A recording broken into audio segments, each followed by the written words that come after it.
of the trip to Bali and New Guinea and Sulawesi, and we just touched into Java there and Borneo, and then we're going to be back to Bali again. So I was talking, and of course it runs off. It always does that. And I can't remember what I was telling you about, something about eating or something like that, about the spaghetti.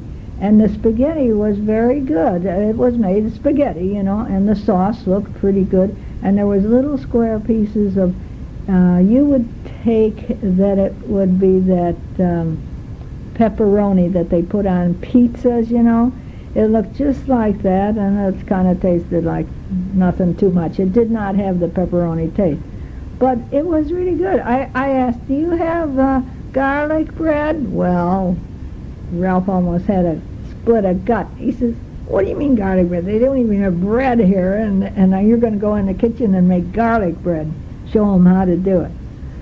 Okay, here we're back again. I was telling you about our African Queen trip down the Sekanyar river.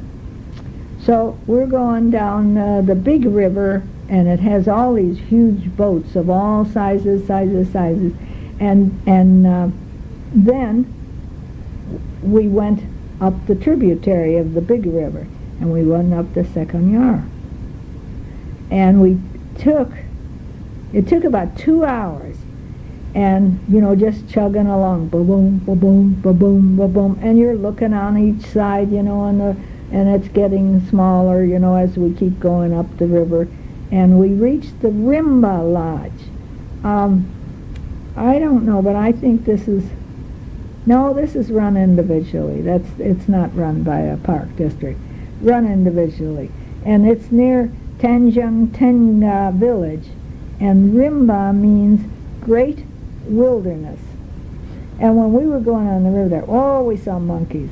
Oh, they were jumping here, and everybody was saying, there's one, look, oh boy, and you know, and trying to get pictures of monkeys jumping through trees is very difficult for me. I can't do it. Betty's got great big lenses, so she ought to have some good ones. Maybe she'll send a couple to me. But anyway, we heard the gibbon. We never saw the gibbon. We heard him more than one time, but we never saw him. We saw those long-nosed proboscis elephants. They're elephants. Oh gosh, I'm thinking of something else. Monkeys. And they are kind of a golden color, and especially when the sun was kind of setting like that, you know, they were golden color. And they got this long nose. And then we saw the crab-eating macus, and these are the ones with the long tails, real long tails, kind of grayish looking. And then, of course, we saw the orangutans. Not too many of them there, mostly these smaller ones. The orangutan, it means people of the forest, and that's what they are. They're the people of the forest. So anyway, we were at the,